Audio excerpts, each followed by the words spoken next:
We're going to begin with climbing grocery prices. The latest consumer price index shows prices rose in July by 2.2% compared to last year. As for what went up, a few everyday items saw significant cost increases. Coffee's up nearly 15%, ground beef up just over 11%. And while egg prices have been falling, they're still up more than 16%. Analysts expect tariffs on aluminum and steel will start to drive up prices for many more items because we obviously need it for cans and bottles. There is one bright spot in all of this. Only about 10% of grocery store food is imported, and so there's no worries about any further tariffs. And that brings us to our top story here on 6:30 Central tonight. Those rising costs on top of expected cuts in federal government subsidies make the nationwide food insecurity crisis worse, and it forces families to make some tough choices. Tonight, Andres Gutierrez takes a closer look at the struggle to put food on the table. If I'd have went to the store, I got almost $200 worth of groceries right here. Army veteran Irving James Sr. never pictured himself in a food pantry.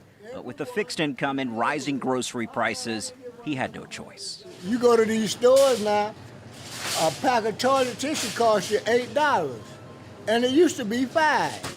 Most of the food at Helping Hands of Vegas Valley comes from 3 Square, a nonprofit that supplies nearly every major pantry in southern Nevada.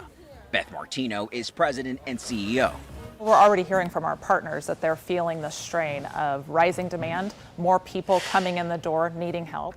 Pressure grows by the day. The recently passed tax law, also known as the Big Beautiful Bill, significantly changes the SNAP program, formerly known as food stamps. Some states will pick up much more of the cost, and there are new, stricter requirements for recipients. In a state like Nevada, we have very few options to raise more revenue to meet the financial demands of a program like SNAP and Medicaid.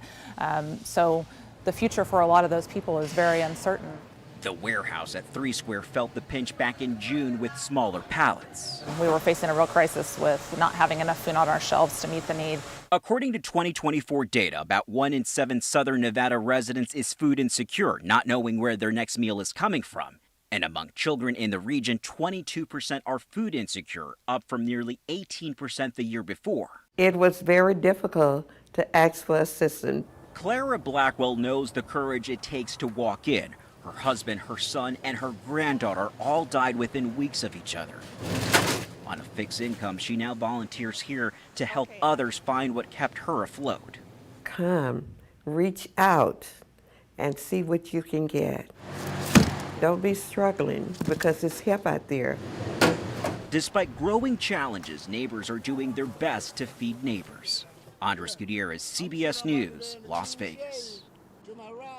All right, that's Nevada. Let's take a closer look at the crunch here in Arkansas. Last September, the Department of Agriculture's annual report pegged our state's food insecurity rate as among the worst in the country. When that report came out, state and local leaders, as well as several organizations, agreed that something needed to be done. Tonight, we want to look back at what they're doing and to address the problem. A month before the report came out, Governor Sarah Huckabee Sanders announced grants for 4 groups working to eliminate food deserts. In Pine Bluff, those funds went toward a plan to identify factors that contribute to places without available fresh goods. And one group here in Pulaski County used that grant money to create a series of mobile market pop-up shops to see whether or not a mobile grocery store could work in the area. Earlier this year, the Little Rock City Board partnered with the LRSD to ask people for donations to help eliminate student lunch debt. At the time, the district's unpaid meal balances approached $175,000. So in April, city and school leaders joined together to ask the community to help pay it off and provide some relief for students and their families. And now, schools are taking advantage of a new law that provides free breakfast and lunch for students across the state. And then just last month, UAMS wrapped up 2 studies aimed at finding new community-driven solutions to address hunger. In each, the hospital worked directly with people who said they had to skip meals because of costs or to make sure kids got priority. The first found recipients and food assistants along with volunteers, community leaders, and advocates, and then gave them a platform to share their stories.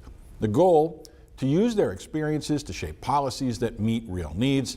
That second study focused on increasing access to, quote, culturally relevant foods, things like sweet potatoes, masa flour, and fresh vegetables.